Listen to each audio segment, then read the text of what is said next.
Hey there everybody, welcome back to more Final Fantasy VII. In the last episode, we kind of finished up the Temple of the Ancients and Cloud kind of lost his ever-loving mind and gave Sephiroth the black materia. But now in this episode, we found out that Aerith is actually going after Sephiroth herself, which is suicide because Aerith has like no damn abilities to her name. So we need to head to one particular area to go ahead and actually find Aerith. Funny enough, it's actually an area called the Bone Village. At least that's what I think it's called. And we also need to get an item called the Lunar Harp. Now, this item, it can probably be a little bit tough for a lot of people to find because, you know, trying to figure out the mechanics to the excavation site is a bit difficult.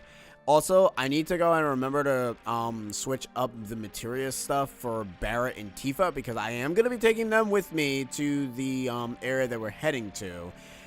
Because why not, you know, because, you know, we've met Aerith with both Barrett and Tifa on the team, even though we kind of, we kind of did. Yeah, we did.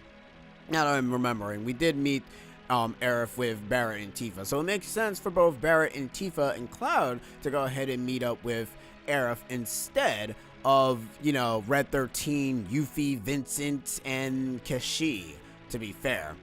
Alright, so here's the problem. I'm actually going to use the, not that button. Okay, what's the button for the speed up thing? Ah, here it is. Okay, cool. You know, sometimes you kind of want to use this because sometimes I think I'm going all the way around the entire area and not really going to the right area that I'm supposed to go to. But that's fine.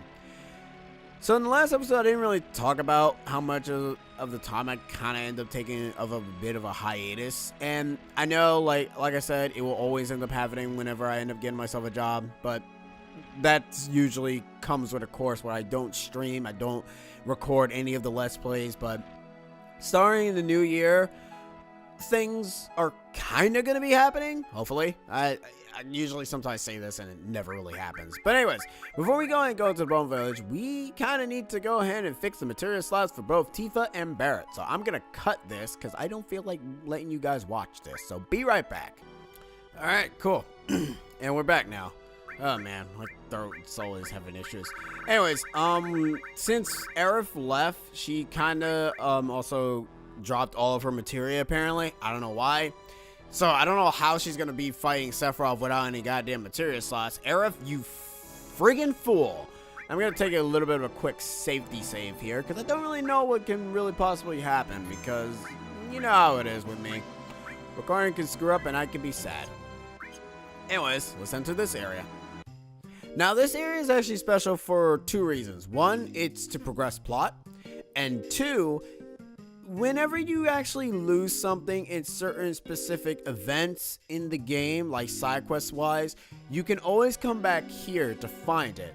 Like that third Bahamut that I mentioned that you can possibly miss, you can find it here. At least I think, or at least I think that is completely gone entirely.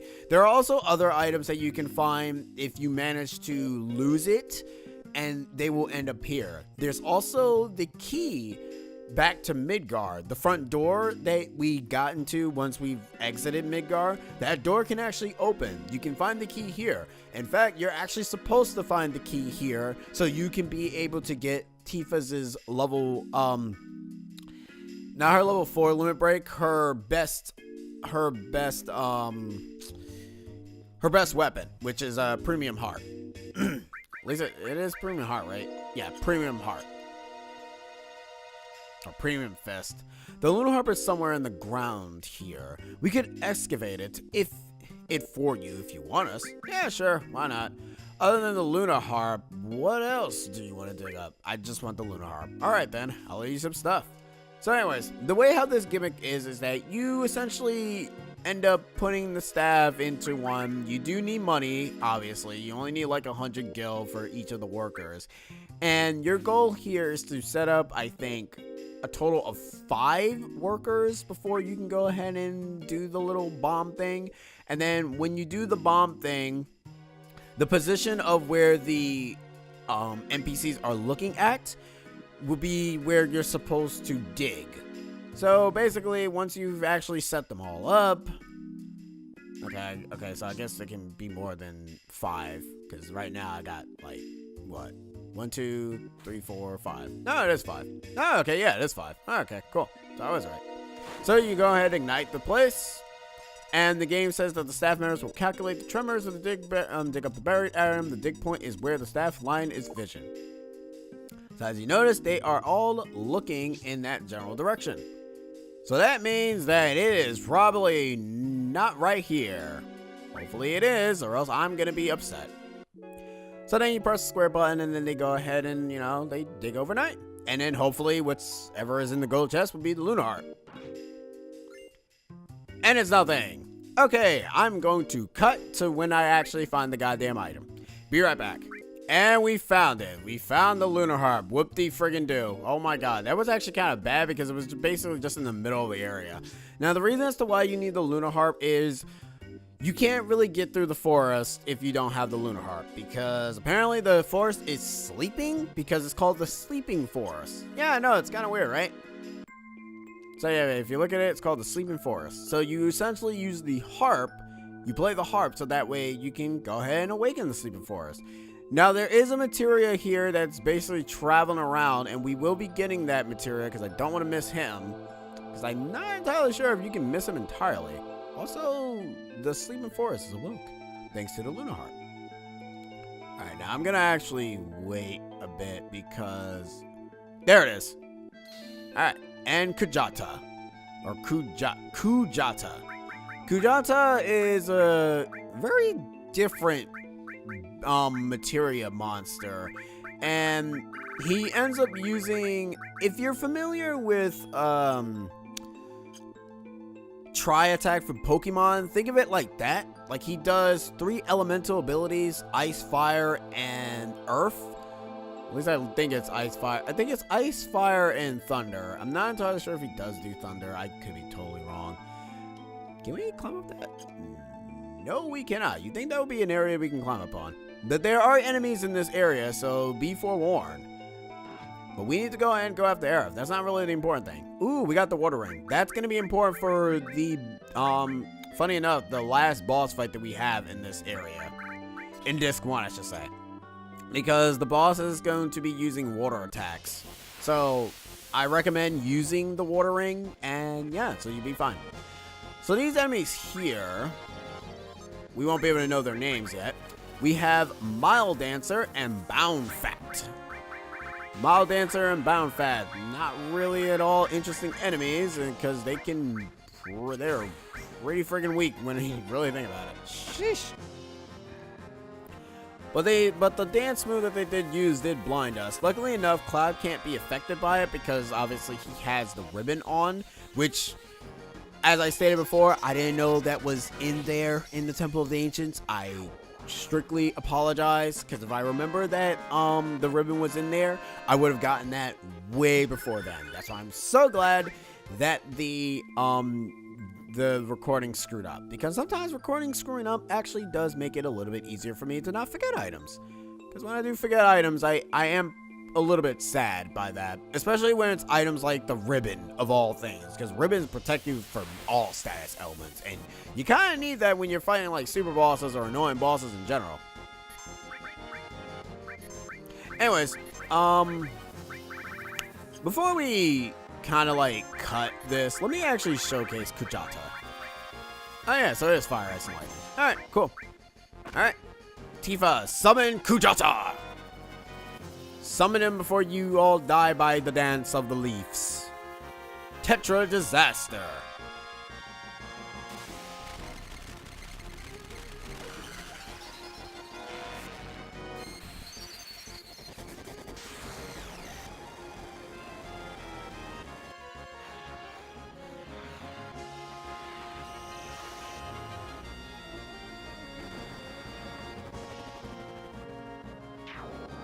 Okay, so only one enemy actually survived because only one of them is actually not weak to one of the elements. That's the other problem with Kujata, since he uses 3 elements. If any of the monsters absorbs that element, it will not die. It will actually be healed by one of the elements, but, you know, it won't be attacked by any of the others, which is actually kind of dumb, but whatever. Another thing I should mention about Kujata. Actually, no, there's nothing else about Kujata. Oh, yeah, no, there is something about Kujata. He actually appears in, Final Fantasy 15. He's a random bullet just hanging around and doing absolutely nothing. Anyways, it is time for an area that I like personally because of the music, and also just the area just looks very interesting. I'm going to be silent. I'm going to just let you guys hear the wonderful music of this place.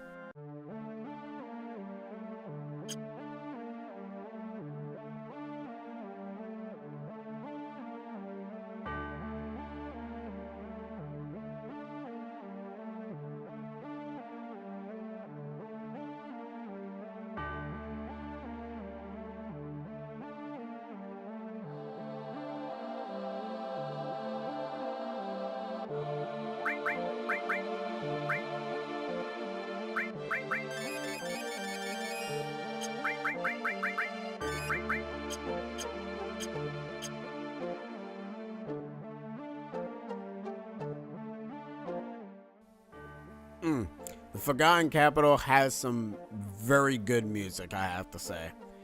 Anyways, this is where Aerith decides to come to. I don't even know why, but it's kind of odd, and we need to find her immediately or else we are too late. But this area is quite unique in a way of just how weird it is. Like, they got floating fishes, they got a materia here, which is known as Comet. I'm actually going to equip that to Tifa, because why the hell not? I am going to get rid of Kujata, though, because as usual, the only summon that I'm actually going to have are just going to be the 3 Bahamut. And, of course, that special summon in this game. Because starting Final Fantasy VII, I want to say, because I'm not entirely sure if Final Fantasy 6 through 4 has it, or 6 back through 4 has these type of summons, but starting 7, most other Final Fantasy games usually have unique summons.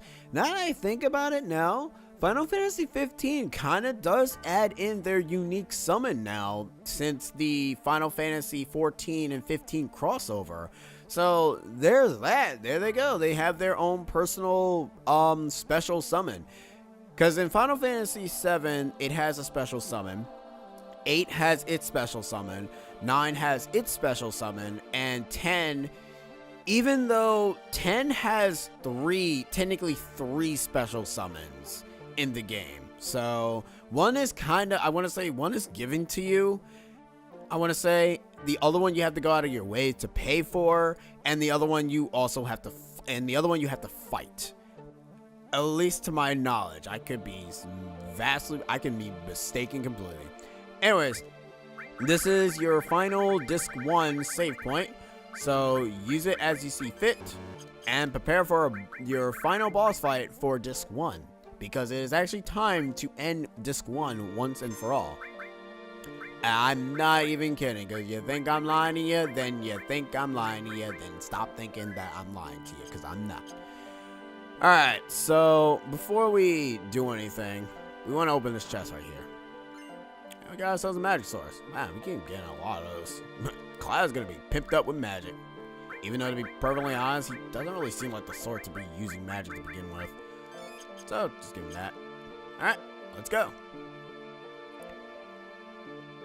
Because it's actually the direction that we're supposed to go to. I can actually get rid of that now, because it doesn't really matter anymore. Oh, wait. Luckily enough, there are actually no enemies here, which is probably one of the things that I'm glad for. Wait, before we do that, I noticed there's a treasure chest down there. I want to get that first, before all else, because why not? I'm here, might as well get it, you know? Aria armlet. Is that better than the gold armlet? Yes it is. Okay. No, Aurora. Aurora. I can't read. It's Aurora armlet, not Aria armlet. Really? That's, you know that there's a game called Aria of Sorrow. What the hell is wrong with you? But that thing over there looks kind of shiny. Let's go look at it.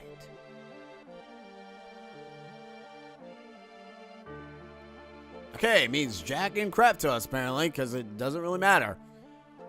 Why do I have a strange feeling that I went into the wrong direction? I wouldn't even be surprised, because to be perfectly honest, something tells me we're not even supposed to even be here.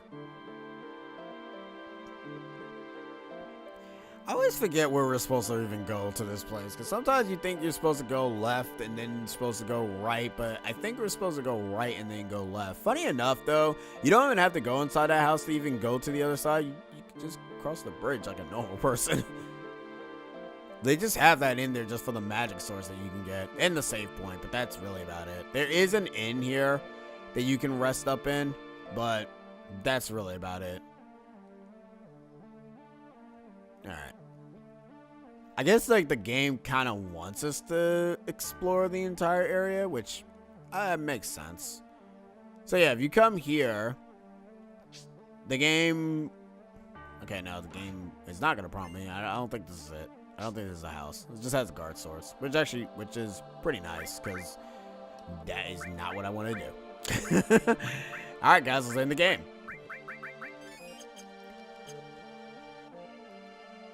Oh, man. Like, this music is foreboding and also kind of creepy at the same time, but it works. You know? Like, that's the thing. It works. When a theme works, it works. Alright, so this is the place I was thinking of. This here, if you go up top, it'll basically give you a prompt if you want to sleep. It shall give you a prompt if you want to sleep. Here it is. Huh? There's a bed. Shall we take a break? Yeah, sure. Why the hell not? We ain't got nothing better to do. Like, seriously, we kind of really don't. I would find it funny if we did have to rest here just to progress through plot.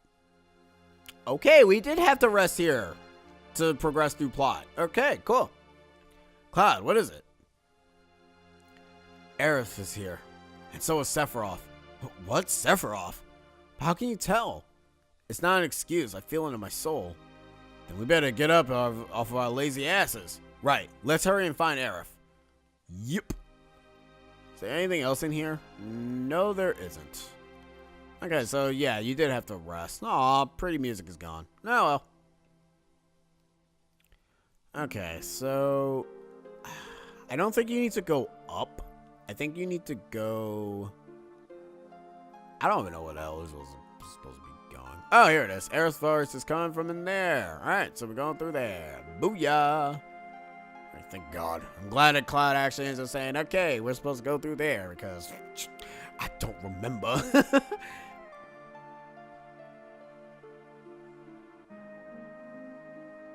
This area right here kind of looks familiar to Final Fantasy IX's final level. Or final dungeon, I should say.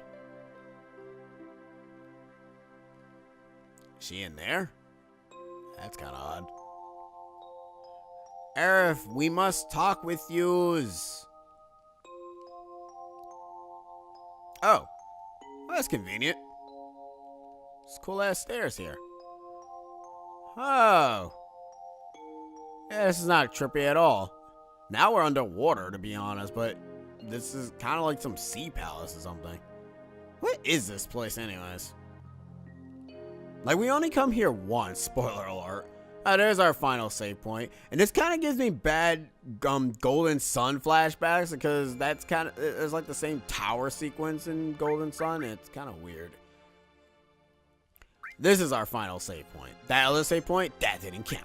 This is the final save point. I'm going to save here.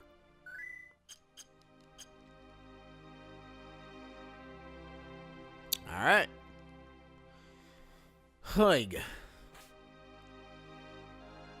Oh, there she is. Aerith. Nah, I got this. You guys are just getting in the way.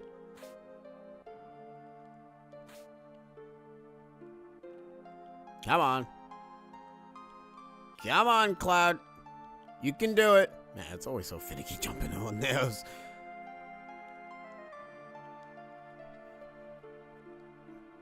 Uh-oh. That's not good.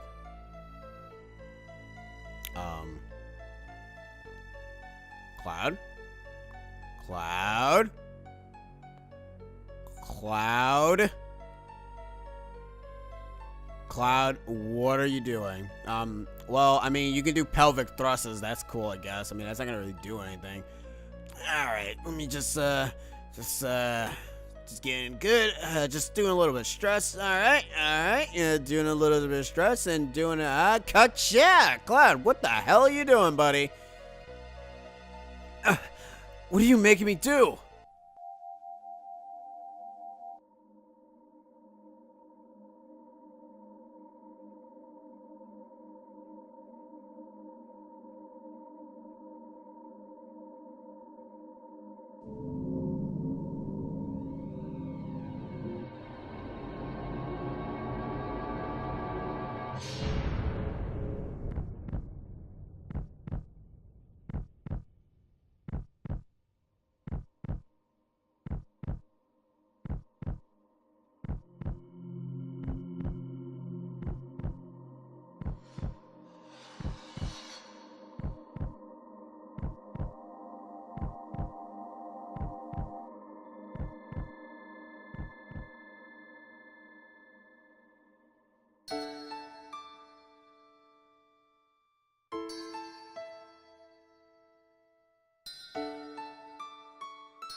Aerith! This can't be real. Do not worry. Soon the girl will become part of the planet's energy. All that's left is to go to the north. The promised land waits for me over the snowy fields. There, shut up. The cycle of nature and your stupid plan don't mean a thing. Aerith is gone. Aerith will no longer talk, no longer laugh, cry, or get angry. What about us? What are we supposed to do? What is this pain? My fingers are tingling. My mouth is dry. My eyes are burning. What are you saying? Are you trying to tell me you have feelings now? Of course! What do you think I am? Stop acting as if you're sad. And there's no need to act as if you're angry either. Because, Cloud, you are.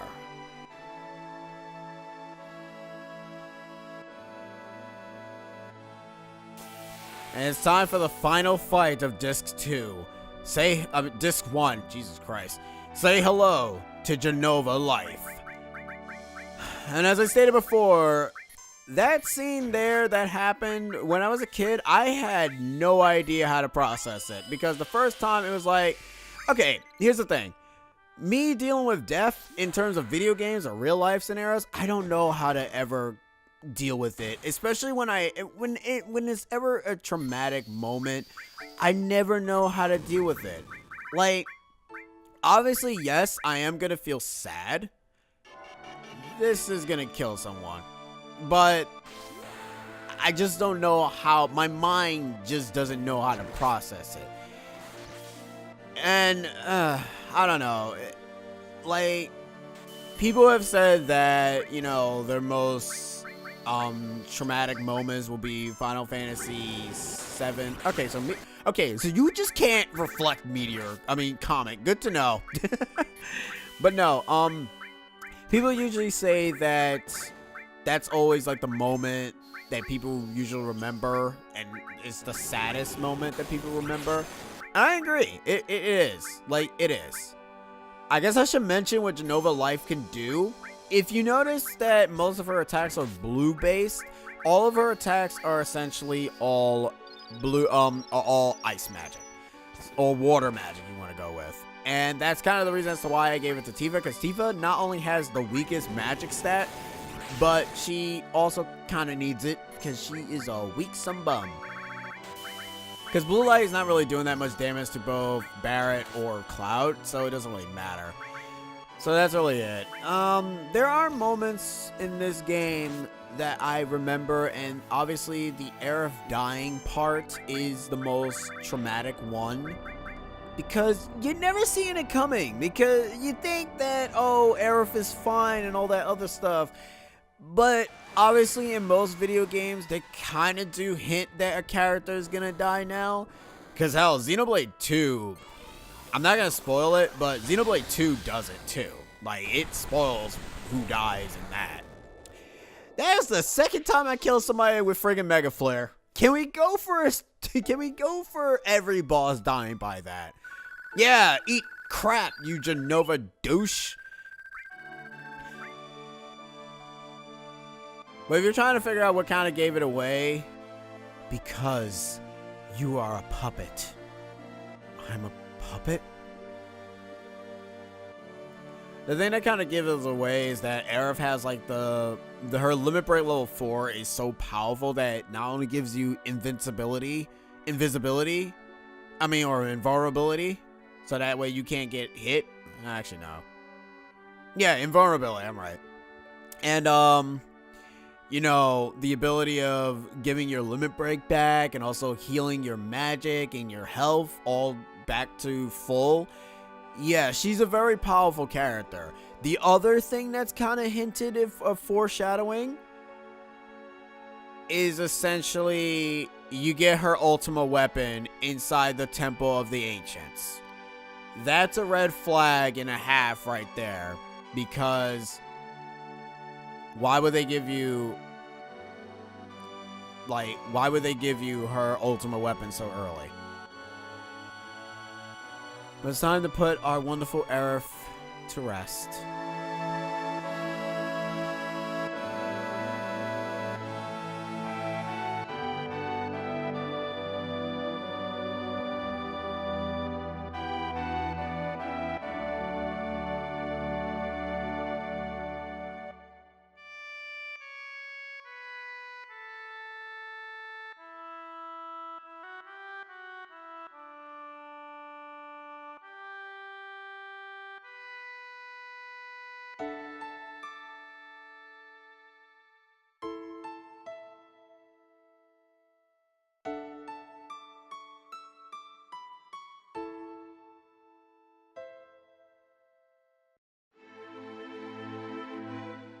Alright, funny enough, that's actually the end of disc disc 1. So, as of right now, we're in disc 2.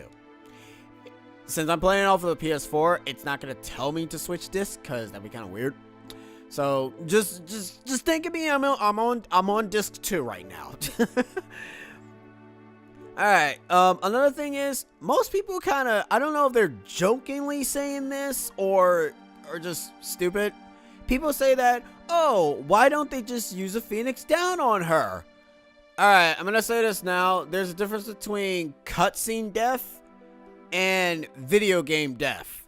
Aerith died in a cutscene death. You can't come back from cutscenes deaths, and Phoenix Downs obviously only help you when you're knocked out. They don't help you, like, it's kind of the reason with Final Fantasy XIV that when characters die, there's a character that dies in heaven in the Heavensward story.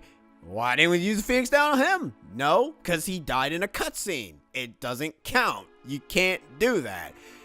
And Final Fantasy XIV implements that a little bit better in terms of the whole how Phoenix Downs work and how healing works. Like, you can't heal dead people. When the person is dead, they're dead. You can't res a dead person when they're dead in a cutscene. Or, you know, they're dead by other means.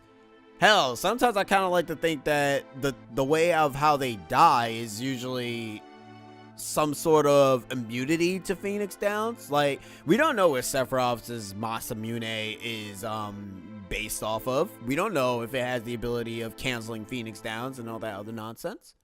Okay, no, never mind. Okay, now it's the end of disc 1. Okay, I actually thought that was okay. I thought we were on disc 2. All right, but that's it. That is the end of disc 1 of Final Fantasy VII, folks. In the next episode, we'll be starting disc 2, where a whole lot of nonsense will be happening, because to be perfectly honest, part 1 of Final Fantasy VII is a bit slow. Obviously, it does pick up in the end, but it's a bit slow. But Disc 2 is where a lot of stuff happens. Disc 2 is where things just hit the fan. But anyways, I've been Code Chrono, and I'll be seeing you guys at the start of Disc 2. See yas!